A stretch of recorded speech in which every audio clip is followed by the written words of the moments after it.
Alright guys, I'm back with part 2 of my gold making series. I know I said we were moving timetables to later on in the launch, but for this video we're still going to be talking about the first 2 weeks. Um, when you're leveling up on a new character, you should really be vendoring 99% of what you find. Weird things in chests, like mithril ore, jade, even decent greens, should still be vendored, as you'll receive a greater investment using the gold from vendoring to purchase undervalued items, rather than waiting a week for the zerg of players to catch up to you and trying to get a slightly higher price for them. This is, of course, assuming that you're ahead of the curve, which I've really suggested and stressed you should be. Um, the next topic is really going to be one of the largest gold making opportunities you're going to have. Um, what we're going to be talking about is rare patterns during the first few weeks. What we're looking for is high barrier to entry profession items that are in large demand, as well as profession items needed that not many people are power leveling early on. Um, the first item we're going to talk about is salt shakers with engineering. Not many people would think of this as a high profit margin item, seeing as they currently sell for around 10 gold. However, during the first few weeks of my server, they were selling for almost 50 gold each, due to no one having a high enough engineering to make it. Now, why were they selling for so high? Well, there was a huge demand for the cured rugged hides, and they were also selling for around 50 to 60 gold. So the leather worker was able to purchase it and make their money back right away. Uh, During the first few weeks, leather is so plentiful that you're able to get to 250 extremely cheap. I mean, even vendoring the items you make, you'll probably make back 50% of what you spend. And basically, this caused a lot of people that leveled up without professions to quickly jump into leatherworking to try and, capitalize on these profits. And that kept the demand for these salt shakers extremely high. If this is going to happen again with a new launch of Classic WoW servers remains to be seen. But quite frankly, I don't think a lot of people even knew about this market or really participated in it that heavily. Um, okay. Well, we're going to switch over to alchemy, and this really has the highest gold making potential in the game. During the first couple weeks, the two patterns that you're looking for are the Greater Arcane Elixir and the Greater Fire Protection Potion. Uh, it's basically worth it to spend almost any amount of gold to get your hands on these early. Basically, as I suggested in my previous video, you should not be buying your epic mount, and I would spend up to 1,000 gold to get these two patterns instead. I believe I was the second person on Incendius to get the Greater Arcane Elixir pattern, and for the first couple weeks we were selling them for almost a 2.5 gold profit margin per potion. Now it's important to put that into perspective. The gold amount is really not important. What matters is the ratio of other goods you can purchase with that gold. So we're going to use the same example we used in the previous video. At 2.5 gold profit, if we were to take that profit and purchase elemental earth at 25 silver each, that allows us to stack 10 elemental earth per every potion we sell. So currently that would be the equivalent of selling a potion that costs us 3.6 gold to produce for almost 45 gold. That's about a 1200% return. The same results can be achieved with the greater fire protection potion, especially if you're mass purchasing elemental fires well ahead of the curve, as I said in my other video. This starts to illustrate the incredible gold making potential early in the game.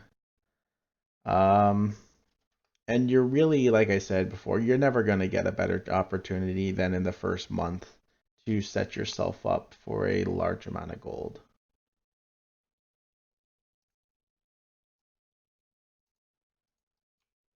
So what are we going to do once we have these incredible gold making margins?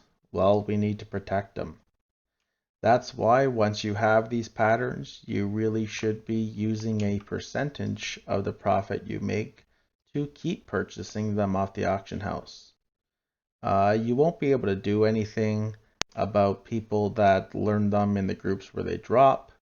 However, these patterns are rare enough that it's worth buying out multiple patterns to keep people out of your market.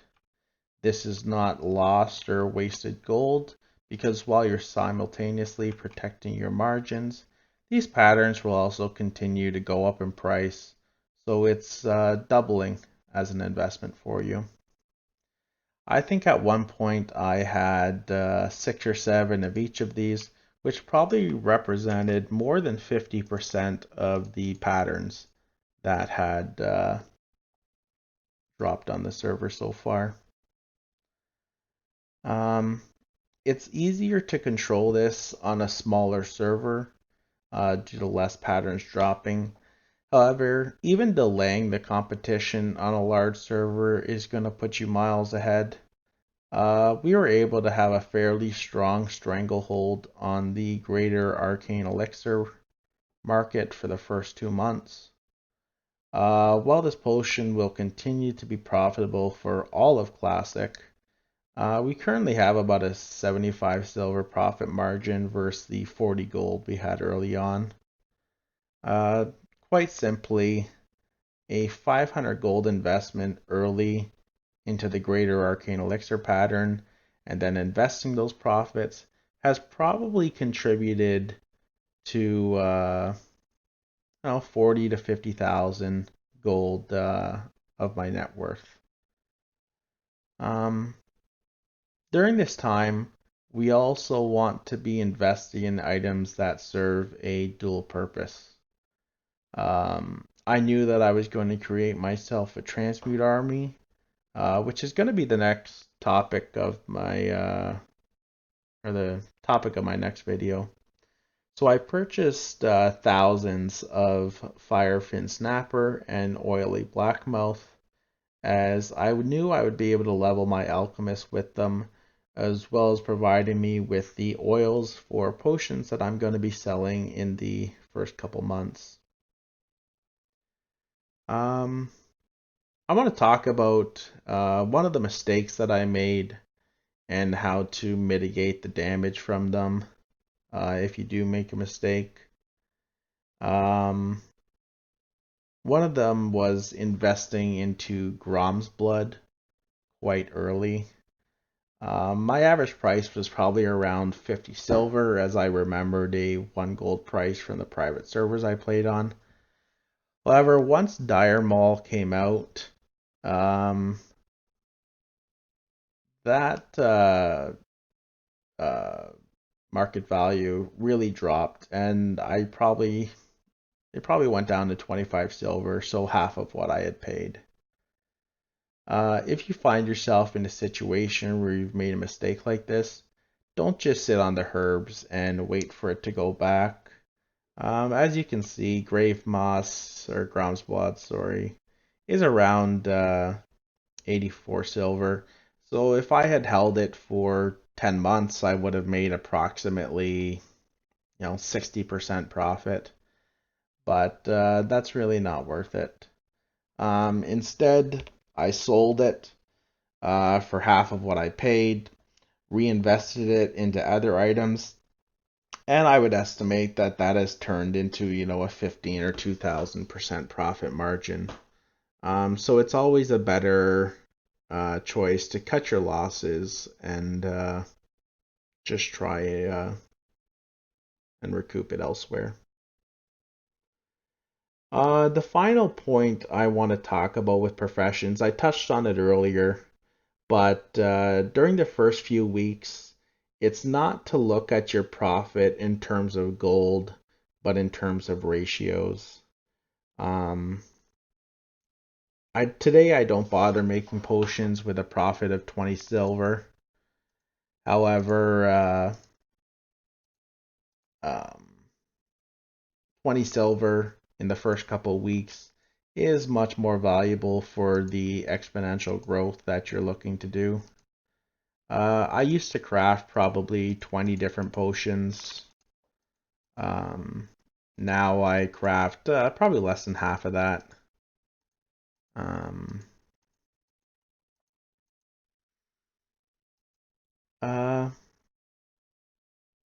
well, I think I'm gonna stop it there for now. Like I said, my next video is going to talk about